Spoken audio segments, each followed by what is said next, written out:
Hello everyone, তো কেমন আছো তোমরা সবাই? আমি খুব ভালো আছি। আজকে একটা স্পেশাল দিন ছিল, আমার দাদার বৌদির অ্যানিভার্সারি। সেই হিসেবে রান্না হচ্ছিলো, দেখো নান হচ্ছিল, তারপরে আরও অনেক কিছু আইটেম ছিল।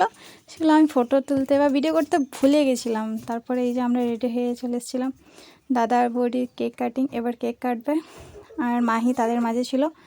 তিনজন মিলে কেক কাটলো। কেক কেটে সবাই খেলো, আর একটু অনেক এনজয় করলাম আমরা সবাই। তোমরা দেখো। আর দাদার বৌদির প্রথম ম্যারেজ অ্যানিভার্সারি, ফার্স্ট। ওদের 1 বছর বিয়ে কমপ্লিট হয়ে গেল। আর আমি ঘুরে বেড়াচ্ছিলাম, কেউ ফটো তুলে দিচ্ছিলো না, কেউ ভিডিও করে দিচ্ছিলো না। আমি যখন কোনো কিছু হয় না বাড়িতে, আমি ফোন নিয়ে খালি সবারই ফটো তুলতে আর ভিডিও করতে করতে আমার দিনটা চলে যায়। বেকার সাজি এত মানে বেকার সব কিছুই। তারপরে ফটোশ্যুট হচ্ছিলো, বাবা মা সবাই মিলে কেক খাওয়ানো, ফটোশ্যুট। এই যে আমাদের বাবুটা। তারপর আমি খালি ফটো তুলছিলাম, ক্যামেরাম্যান।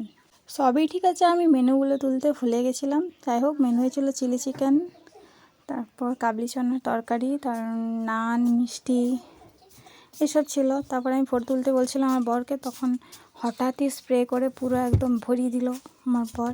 আমার একটা ফটো তুলে দেয়নি, খালি ওই স্প্রে করে কেক মাখিয়ে আর করে আমার ফটো তোলা হলো না, কিছুই না। তারপরে দাদা বৌদি গিফট দিচ্ছিলো, দাদা বৌদিকে গিফট দিচ্ছে।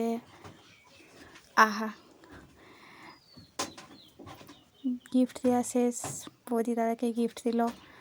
তারপর আমরা খাবার খেলাম, বাড়ি চলে এলাম। টাটা, দেখা হবে নেক্সট ব্লগে।